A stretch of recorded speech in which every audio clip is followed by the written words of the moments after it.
security system is very much in the spotlight in the French press today. That's because the country's top auditor has called for a review of unemployment benefits. That's right. Les Echos, the business paper, says that unemployment benefits are under threat.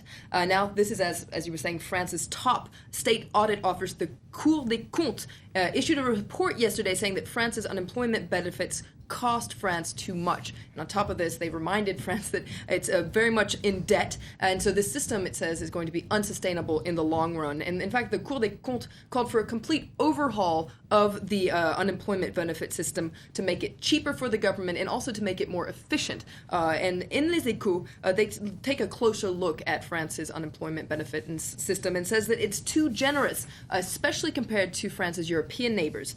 For instance, in France, you only have to work 4 months over the last 28 months to have access to these benefits, whereas in countries like Germany, Denmark, or Italy, you have to have worked 12 months over the last 24 months. On top of that, in France, the amount of benefit that you actually get is bigger, roughly about 67.3% of your former salary here in France, as opposed to the median in Europe, which is 64.9%.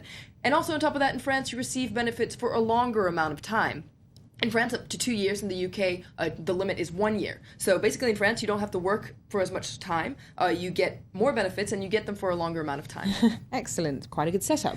But unsurprisingly, the right-wing newspaper Le Figaro is happy about this report. That's right. Le Figaro applauds this report in their editorial today and say that it's going to take a lot of courage to change the system. But it points out that these changes are necessary, and not only for France, but also for the good of Europe. Because according to Le Figaro, if France makes these changes, it'll bring France and Germany closer together.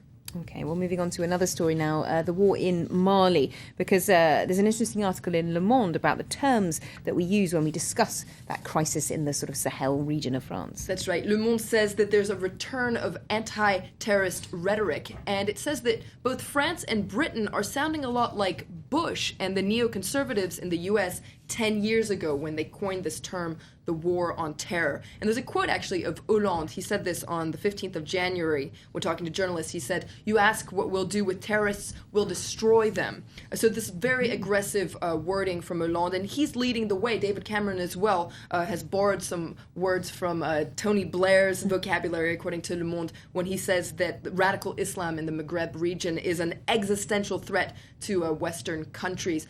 Le Monde points out that in contrast, the U.S. is being a lot more measured in the terms it uses. And Le Monde says that perhaps one reason why Hollande is using such belligerent vocabulary is to try to shake up public opinion and get some more support in the UN. Okay, well, the left-wing paper Libération is also focusing on what's going on in Mali and the risk of crimes against humanity on both sides. That's right. Libération talks of a spiral of revenge and says that France has two enemies in Mali, a very clear one, which are the Islamist groups who have taken over the north, but also a more insidious one, and that's the desire for revenge within the Malian army as it reconquers the north. And according to Libération, this is a desire that could completely discredit France's military operation in Mali. They quote someone from the International Federation for Human Rights who said that there have already been executions and kidnappings in the last couple of days, revenge crimes that they blame on the Malian army. So the people that are targeted are people from the Tuareg community as well as Arabs, anybody who would seem to be collaborating with the Islamists. And in fact, Libération points out that the International Criminal Court has already launched an investigation into several of these reported crimes. Okay, now just to finish off, Aujourd'hui en France, the local paper here, they've got a surprising article about a scientist in the US who's got an unusual and perhaps a little bit crazy, this project that That's right. His name is George Church. He's a geneticist at the Harvard University, and he wants to, now brace yourself, he wants to clone prehistoric man. He says that... not prehistoric animals, prehistoric man. It's not quite Jurassic Park. Neanderthal man, who's been extinct for 30,000 years. Now, he, according to Aujourd'hui en France, they outline how this could be possible. Church says that we have the technology not only to reconstruct the DNA, but to clone our ancestor. And he says it's quite easy. Now, as you can imagine, this has raised all sorts of outrage in the scientific community and raises all sorts of ethical questions. But Church says he's very determined, and in fact, he's looking for an adventurous woman to be a surrogate. So I don't know, Lorna, perhaps you'd be interested. I wonder what Francois Rancat would say about that. That would make a good report, certainly, but maybe not quite for me. Thank you very much indeed, Florence, for that look at today's French papers.